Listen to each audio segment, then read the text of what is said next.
about 20 years ago, give or take, I decided to give up chewing tobacco. It had been a struggle for me for a long time. I think I probably started in junior high, probably late junior high, so however old I would have been then. And I had tried quitting who knows how many times. I think at some point, regardless of whether it's tobacco or any other addiction or bad habit, whatever you want to call it, you kind of get to a point, there's like a tipping point to where you get sick and tired of just being a slave to it.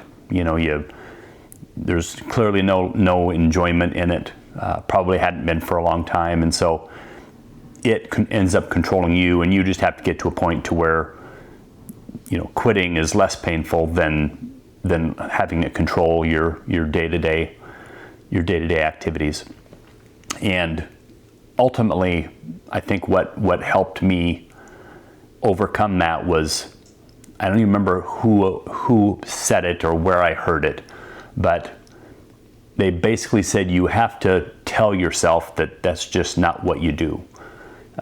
And so initially it sounded kind of odd. It's like, well, how's that supposed to help? But I figured I'd give it a shot. So I ended up tapering myself down off of nicotine, off of snuff, and I just ended up over and over again repeated in my mind, especially when I was confronted with it. Like if I would go to a store where I would normally buy the tobacco products, I would sort of be confronted with it, at the checkout there. So I had to just make a conscious effort to say in my mind, I'm a non-chewer. That's not what I do. That's not who I am. And oddly enough, the more I did that, the more effective it seemed to become. And then, at some point, your mind starts to believe it, because it is true. You've made a change. That just isn't who you are anymore. But you have to tell yourself that. You've got to get that into your mind. And the more I did that, the more effective it actually was. And I ended up using that, in other areas of my life. And so I tell that story to try to relate to people who are struggling with maybe the same thing, or even with food, with lifestyle. You have to make the changes that you want to make part of your identity. You have to identify with it. You have to make it part of who you are or who you aren't.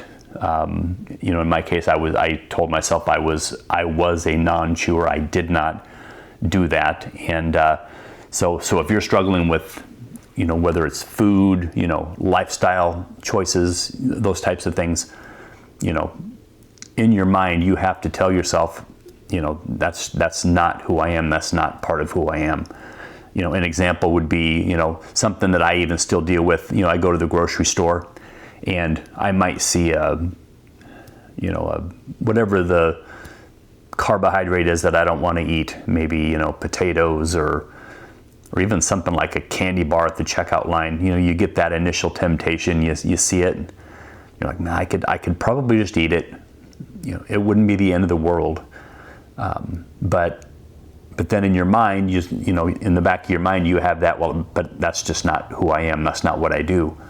Another example for me would be, oddly enough, in the frozen food section, I love jalapeno poppers, and you can get those appetizer things.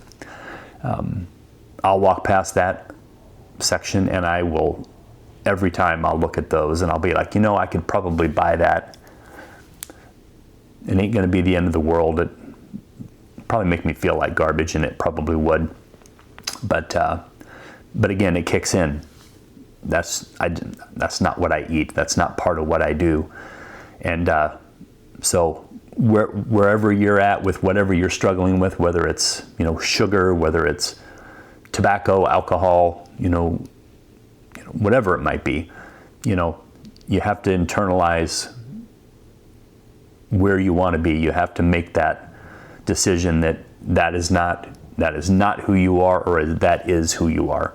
And I've been eating pretty clean for a couple of years, and even at that, I still have to catch myself and sort of go through that whole mindset of that's not what I do.